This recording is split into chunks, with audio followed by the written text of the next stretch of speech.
Welcome back प्यारे बच्चों। तो फिर पता है क्या हुआ? तो फिर ये हुआ कि जो स्ट्रैटेजी नबी अकरम सल्लल्लाहु अलैहि वसल्लम ने इस्तेमाल की, इससे फूट डल गई।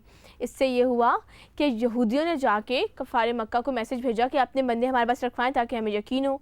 और कफ़ार मक्का को लगा ये तो वाकई नबी अकरम सल्लल्लाहु अलैहि वसल्लम से मिल गए हैं, तो उनके दिल सबके परेशान हो गए। उनको लगा कि हम तो ये वॉर कभी जीत ही नहीं सकते। उनकी आपस में डिवीज़न हो गई और कफ़ार मक्का ने अपना सब सामान उठाया और वो मक्का वापस चले गए। इस तरीके से मुसलमान जो जंग जीत गए, जिसका जीतना नामुमकिन था। वो डबल ट्रिपल थे उनके, जितने मुसलमान थे इससे कितने लोग थे वो डबल ट्रिपल थे। मुसलमान एक फोर्स थी, यहूदी और कुफार मिलके दो बड़ी बड़ी फोर्सेस उनके अगेंस्ट थी, लेकिन वो जीत गए।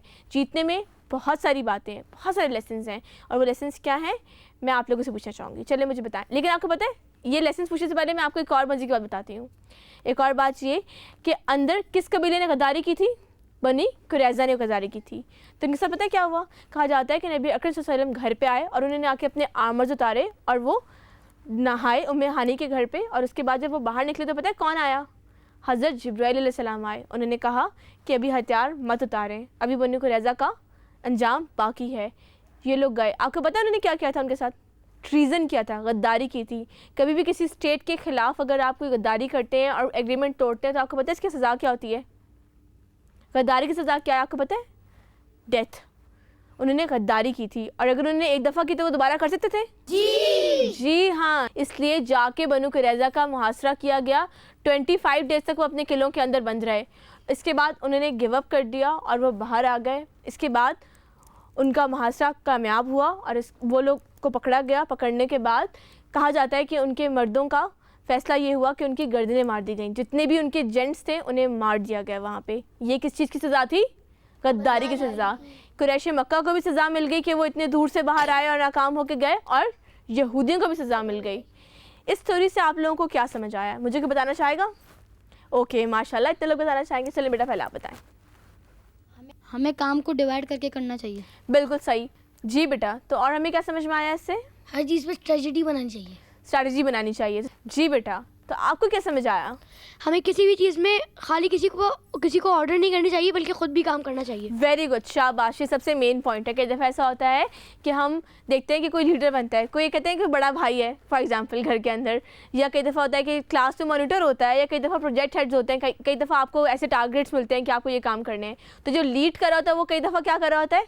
ऊपर से बैठ के कह रहा होता है कि तुम ये कचरा उठा लो, तुम ये करो, मैं बैठा हुआ हूँ। लेकिन नबी अकरम सल्लल्लाहु अलैहि वसल्लम ने क्या किया? वो खुद भी मदद किया। जब कोई खुद उतर के टीम लीड बन के काम करता है तो क्या मोटिवेशन मिलती है टीम को? जी हाँ। काम ज़्यादा अच्छा होता है? जी हाँ। और कोई लेसन बताना चाहेगा? ओके बेटा आप बताइए। जी बेटा, तो आपको क्या लेसन मिला इससे? मुझे इससे ये लेसन मिला कि हमें दूसरों से मशवरा करना चाहिए। बिल्कुल सही। कई दफ़ा हम समझते हैं कि जी हमें तो सारी अकल है, मुझे तो सब पता है कि क्या करना चाहिए, लेकिन वो मशवरा करने से उनको फ़ायदा हुआ? जी हाँ। उन्हें एक ऐसा तरीका पता चल गया जो अरब में राइज ही नहीं था।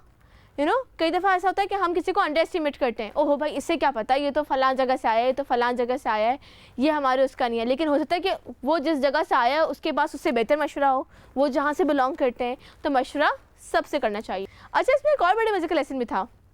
वो लेसन प्यारे बच्चों ये था कि उन्होंने अशार बड़े मोटिवेशंस के लिए। क्या हम भी ऐसा करते हैं? कभी कोई मुश्किल काम किया, कभी आप लोगों को कोई टारगेट मिला है? पहले ये बताया मुझे, आपको मिला टारगेट, क्या टारगेट मिला है? स्कूल में या कहीं भी कोई टारगेट का प्रोजेक्ट।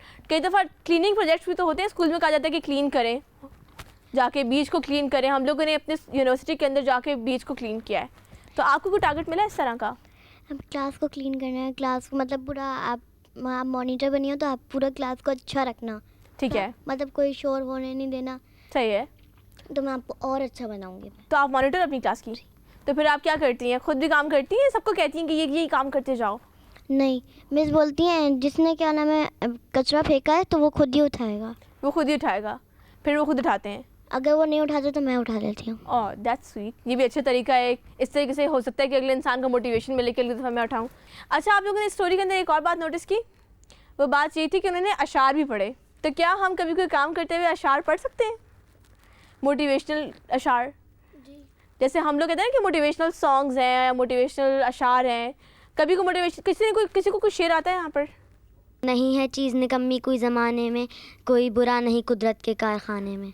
वाह सुभान अल्लाह। तो मतलब कि हम इस तरीके से भी एक दूसरे को मोटिवेट कर सकते हैं कि अगर कोई ये समझे कि उसको कोई काम नहीं आता तो इस तरीके से भी हम एक इन्वायरमेंट क्रिएट कर सकते हैं। तो जी बेटा, आपको कभी कोई टारगेट मिला है काम करने के लिए? क्या मिला है? स्टाफ रूम और हर जगह से पेपर्स लाने पड़े। तो फिर आप कैसे करते हैं इस काम को? उसको मैं सही से करता हूँ। इंग्लिश के पेपर इंग्लिश की सेक्शन में रखता हूँ और मैथ्स के पेपर मैथ्स में। उनको कभी मिक्सअप नहीं करता। यानी ये डिसिप्लिन आपके अपने अंदर है कि काम को किस तरीके से करना है। और अल्फ़ाबेटिकल ऑर्डर में। अल्फ़ाबेटिकल ऑर्डर में, वेरी गुड, शाबाश। तो प्यारे बच्चों, क्या इस स्टोरी में लेसन्स थे? जी हाँ। कितने लेसन्स थे? 5 लेसन्स मिले आपको। तो आपको लगता है कि नबी अकरम सल्लल्लाहु अलैहि वसल्लम को आपने कभी उनकी पर्सनैलिटी को उस तरीके से नहीं देखा? आप उनके बारे में क्या सोचते थे इससे पहले? मुझे कोई बताना चाहेगा? वो सादिक और अमीन थे और अमानतदार थे। सही, बिल्कुल सही। और आपके दिमाग में क्या इमेज था उनका? वो सबकी हेल्प करते थे। अच्छा, इसके अलावा आपके दिमाग में क्या इमेज था? वो जब दूसरों की अमानत लेते थे तो उनको वापस भी करते थे। सही, वेरी गुड। तो प्यारे बच्चों, इस स्टोरी को सुनाने का मकसद आपको ये था कि हम नबी अकरम सल्लल्लाहु अलैहि वसल्लम को देखते हैं कि वो एक इंतहाई शफीक इंसान थे, वो अमानतदार थे, उनमें सदाकत थी, उनमें अमानत थी, सब कुछ था। लेकिन हम ये सब भी ठीक है, ये सब भी उनकी क्वालिटीज़ हैं, लेकिन वो इससे बढ़कर भी बहुत कुछ थे। उनके अंदर लीडरशिप क्वालिटीज़ थी। अगर हम उनको इस तरीके से देखेंगे तो क्या हम उनको बेहतर तरीके से फॉलो कर सकते हैं? जी हाँ। जी हाँ, कर सकते हैं। तो क्या हमें चाहिए कि हम नबी अकरम सल्लल्लाहु अलैहि वसल्लम को जानने की कोशिश करें? जी हाँ। उनके बारे में और पढ़ें? जी हाँ। हम उनके बारे में जितना पढ़ते जाएंगे ना, हम उनसे उतने ज़्यादा इम्प्रेस होते जाएंगे और हमारे दिलों में उनकी मोहब्बत उतनी ज़्यादा बढ़ती जाएगी। इसलिए उनको जानने की कोशिश करें। क्या आप दोबारा कल आएंगे उनको सुनने के लिए? जी हाँ। इंशाल्लाह। इंशाल्लाह। इंशाल्लाह। तो प्यारे बच्चों, मैं उम्मीद करती हूँ कि आपको आज की हमारी ये स्टोरी अच्छी लगी होगी, पसंद आई होगी और आपको इसके अंदर से बहुत सारे लेसन्स मिले होंगे। नबी अकरम सल्लल्लाहु अलैहि वसल्लम की पर्सनालिटी हर लिहाज से मुकम्मल थी। हमें चाहिए कि हम उनको हर जाविये से देखें ताकि हम उनको बेहतर तरीके से फॉलो कर सकें। अगर हम उन्हें जानेंगे तभी हमारे दिल में उनके लिए मोहब्बत और कदर पैदा होगी। अब आपकी होस्ट आयशा रमला आपसे इजाज़त चाहेगी। दोबारा क़ससुल कुरान में आपके लिए एक नई स्टोरी लेकर हाजिर होंगे। तब तक के लिए आपसे इजाज़त चाहेंगे। अल्लाह हाफ़िज़।